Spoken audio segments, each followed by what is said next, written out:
부산의 모든 이슈를 연구하는 부산연구소, 안녕하십니까. 저는 소장 김경진입니다. 이 끊임없이 쏟아지는 이슈 속에서 과연 우리는 어떤 방법으로 의견을 표현할 수 있을까요? 민주주의에서는 집회도 있을 수 있고 시위도 있을 수 있습니다. 하지만 우리 자본주의 사회에서 소비자들은 과연 어떤 방법으로 의견을 표현할 수 있을까? 그게 바로 불매운동이지 않습니까? 최근에 모 제빵 회사에서 불미스러운 일이 생겨가지고 우리 소비자들이 그 회사에 대한 제품을 불매운동을 하고 있는데, 이런 불매운동들 우리 두 연구위원님들도 아시겠지만은 보시면서 어떤 생각 드셨습니까? 저는 매우 세게 해야 된다. 더 세게? 정신 차릴 때까지 해야 된다.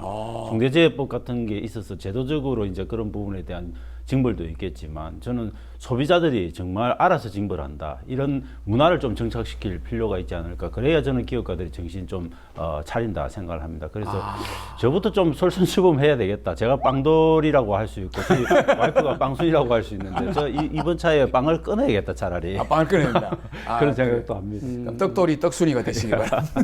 우리 조 교수님은 어떠셨습니까? 근데 저는 굉장히 많이 흔히 이야기를 하는데, 이 기업 하시는 분들이 체감을 못 하시는 것 같아요. 그게 뭐냐면은, 제가 그 제주도 신라호텔을 1년에 한 번도 못 가지만 돈이 없어서 참 좋아합니다.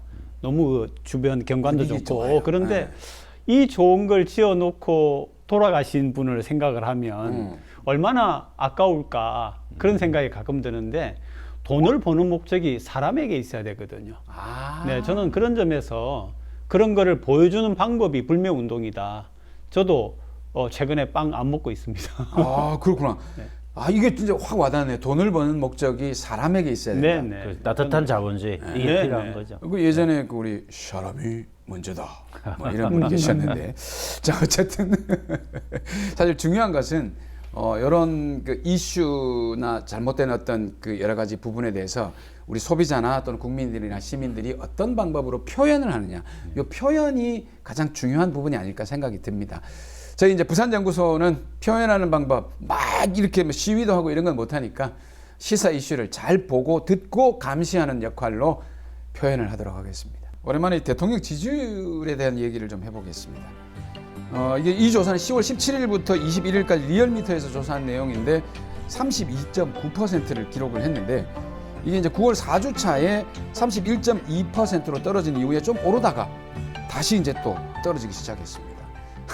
제가 여론조사에서 지지율이 떨어진 이유가 뭘 것 같습니까? 여쭤보는 게 너무 결과를 놓고 분석하는가 좀 민망하긴 한데, 그래도 여쭤봐야 됩니다. 이유가 뭐라고 생각하십니까? 저는 떨어진 이유라기보다도 왜 오르지 않는가. 분명히 여러 가지 호재, 이게 지금 조사가 보통 리얼미터 조사뿐만 아니라 갤럽 조사도 그렇고, MBS 조사도 그렇고, 미디어 토마토 조사도 그렇고, 여러 조사들이 ARS 조사, 전화면접 조사 관계없이 지금 전반적으로 하향 추세를 보이고 있는데, 이게 17일부터 한 20일 어간에 다 됐기 때문에 지금 일어나고 있는 이재명 대표에 대한 문제나 이런 것들이 다 반영이 된 여론이거든요. 그렇죠. 그래서 여당이 강하게 몰아치고 있고 야당이 오히려 악재가 되는데도 그럼 당연히 올라가야 됩니다. 대통령 지지율은. 그게 안 오른다는 거는 심각한 대통령에 대한 부정적 인식이 되게 일상화되고 있다. 이걸 보여주는 거여서 저는 왜 내리는가 이유보다도 왜 오르지 않는가에 대한 근본적인 고민을 저는 윤석열 대통령과 대통령실은 좀 해야 된다. 그런 생각이 좀 듭니다. 제 질문 잘못했네요. 왜 오르지 않는 것 같습니까? 근데 저는 이제 가장 근본적으로 이야기를 하면, 대통령의 책무는 가장 출발점이 저는 통합에 있어야 된다고 봅니다. 그러니까 5천만 명이면 5천만 명을 한꺼번에 묶어가지고 뭔가를 해 나가야 되는데, 그러니까 통합이라고 하는 게 전혀 없고, 정치는 예술이지 스포츠가 아니거든요. 그건 무슨 말입니까? 스포츠는 금 밟으면은 탈락이잖아요.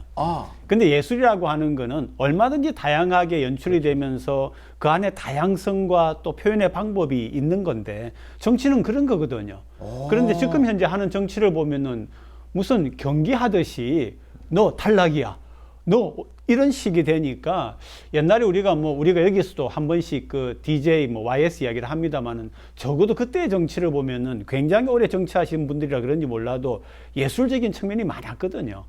포용하고 하는 그러니까 근데 지금 스포츠는 제로섬 게임이죠. 내가 이겨야 그렇죠. 우승자가 되는 건데, 정치는 사실 우승자를 가리는 시합은 아닌 거거든요. 그렇네요. 그러면은 이거는 제가 볼 땐 제로섬 게임이 아니고 뭐 썸썸 게임이거나 아니면 윈윈 게임이어야 그게 제대로 된 정치인데 그걸 제대로 못 하고 있는 부분들이 있는 거죠. 그래서 참 안타까운데 뭐 일단은 제가 볼 때는 이 그 지지율을 가장 신경 써야 되는 분은 정작 대통령인데 대통령은 지지율을 저는 신경 쓰지 않는 것 같아요. 더 이상 이건 의미 없다. 그리고 나에게 남은 시간은 4년하고도 아직 몇 개월이 남아 있다. 저는 그 긴 세월 동안 언젠가는 회복될 거야라고 생각을 하는데 저는 총선의 결과를 염두에 둔다면 지금 이런 정책 전환을 하지 않으면 저는 굉장히 총선이 어렵게 될 가능성이 있기 때문에 고민을 좀 많이 하셔야 되지 않을까 싶고 그다음에 국민들이 보내는 메시지는 명확한 것 같아요. 이 시점에서는 정말 문제는 경제야. 그런데 너는 여전히 정치를 바라보고 있구나. 이건 국민들이 그래서 저는 표를 던질 수가 없는 거죠. 지지표를. 그 말씀이 뭐냐면 저는 긍부정 답변에서 부정 답변을 쭉 지켜보는데 그렇죠, 리얼미터 조사에서 보면 60%이 벽을 돌파를 해서 50%로 내려간 적이 없습니다. 최근에. 이 말은 비토 정사가 만연되어 있기 때문에 요걸 깨야만 되는데 여론조사가 뭐 지지율이 1% 올랐다, 2% 올랐다 이런 거에 의미를 두는 거는 아무 필요가 없는 행위인 것 같아요. 같은 얘기를 하려고 했는데 저도 보면서 최근에 그 몇 달간을 보면은 최근 몇 달간이 아니라 거의 그랬던 것 같아요. 부정평가가 60% 이하를 내려간 적이 없다는 것 자체가 얼마나 지지하느냐보다도 더 중요한 그런 지표가 아닌가 싶어요. 근데 긍정평가도 문제가 되는 거는 긍정평가를 한다는 이야기는 나는 적극적 지지층이야. 근데 내가 윤석열 대통령한테는 정말 다른 건 몰라도 이건 플러스 점수를 주고 싶어. 이런 게 있어야 될 거 아니에요. 그럼 결국은 갤럽 조사든 리얼미터 조사든 이제 그런 이유를 묻는데 이유 물어요. 그 이유에 잘 모르겠음. 이유 자체를 지지는 하지만 잘 모르겠음이 1등입니다. 그래요? 이 심각한 거죠.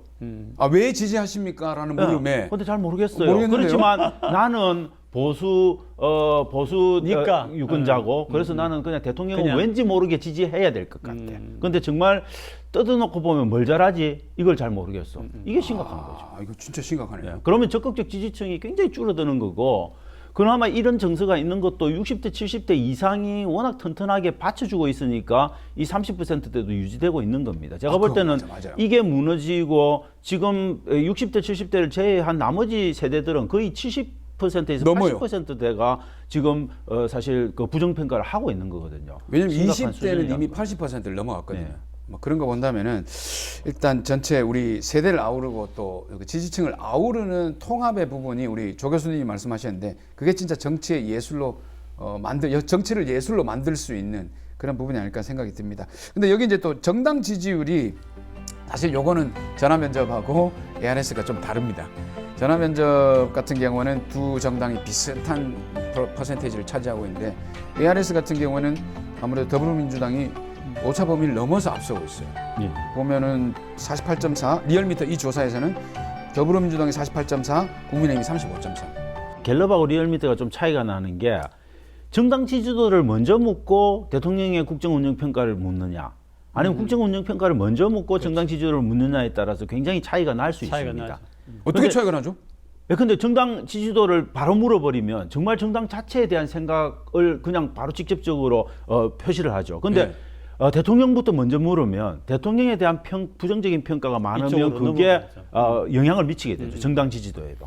그래서 그 이제 배치를 어떻게 하느냐에 따라서 굉장히 달라질 수 있는 부분인데 뭐 어떻게 배치하든 간에 제가 볼 때는 그래도 꽤 지지율 격차가 많이 난다. 예를 들어 대면 조사를 할 때 어떤 얼굴 표정과 어떤 말투를 쓰느냐에 따라서도 반응이 다르다고 하거든요. 맞아요. 예. 그게 왜냐하면 이렇게 이 인터뷰를 당하는 분들 입장에서는 이분이 지금 이 질문을 하면서 뭐 굉장히 좀 속으로 이런 것들이 감지가 되니까 약간 그런 쪽으로 따라가는 그런 걸 조심해야 된다라고 여론조사 방법론에서는 이야기를 하고 있거든요. 그래서 전화 면접 조사는 특히 이제 그런 부분들이 되게 영향을 많이 미치죠. 맞아요. 그래서 샤이 보수나 샤이 진보들이 사실 대답을 꺼릴 가능성이 있고 지금 이런 국면은 이제 보수 대통령이 사실 궁지에 몰려 있으니까 샤이 보수들이 내가 여기 아무리 그냥 보이지 않는 전화 면접원이지만 부끄럽다.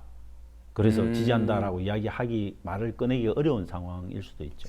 예, 그래서 뭐 갤럽 같은 경우에는 20%대로 돼 있고 뭐 일반적인 ARS는 30%로 대통령 긍부정이 조사가 되고 있습니다.